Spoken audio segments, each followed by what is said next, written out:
ગાંધી અને સરદારના ગુજરાતમાં જ્યારે આપણા આ રાજ્યની અંદર દારૂબંધી હોય છતાંય આજે પડદા પાછળ જે પ્રમાણે સરકારની તિજોરી ભરવા માટે, હપ્તાખોરી કરવા માટે, ભ્રષ્ટાચાર કરવા માટે, પોલીસ તંત્રનો દુરુપયોગ કરીને જે પ્રમાણે આજે દારૂની છૂટ રેલમ છેલ આ ગુજરાતની અંદર જ્યારે હોય અને ઘણી વખત કોંગ્રેસ દ્વારા આ બાબતને લઈને વારંવાર અમે ધરણા પ્રદર્શન કર્યા, વિરોધ પ્રદર્શન કર્યા, લેખિતમાં આવ્યું, છતાંય આ સરકારના આંખ અને કાન નથી ખુલતા.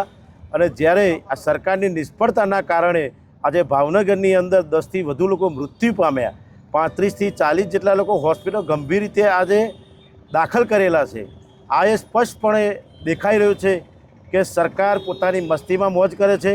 પોલીસ તંત્રને જે કામ કરવાનું હોય એ ન કરીને કોંગ્રેસના આંદોલનો પાછળ જ પોલીસ ગોઠવી દેવામાં આવે છે.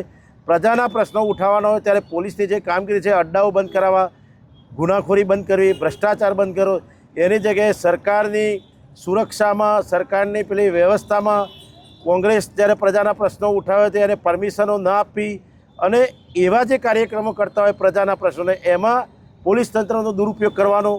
જ્યારે જરૂર શું છે કે આવા જે દારૂના દૂષણો હોય, જે અડ્ડાઓ ચાલતા હોય, ગુનાખોરી થતી હોય, ત્યાં સ્પષ્ટપણે આ હોમ ડિપાર્ટમેન્ટની, ગૃહમંત્રીની એક નાકામી સામે આવી છે. અને આજે આ સરકારની ગૂઢ નાકામીને કારણે બિચારા નિર્દોષ લોકો આજે મૃત્યુ પામે છે. એ બાબતને લઈને આજે જિલ્લા કોંગ્રેસ અરવલ્લી આજે મોડાસા 4 રસ્તા ખાતે વિરોધ પ્રદર્શન કરી અને ધરણાનું પ્રદર્શન કરવામાં આવેલ છે. કોંગ્રેસની માગણી છે કે સરકાર આ બાબતને કડક કાયદો બનાવવો જોઈએ.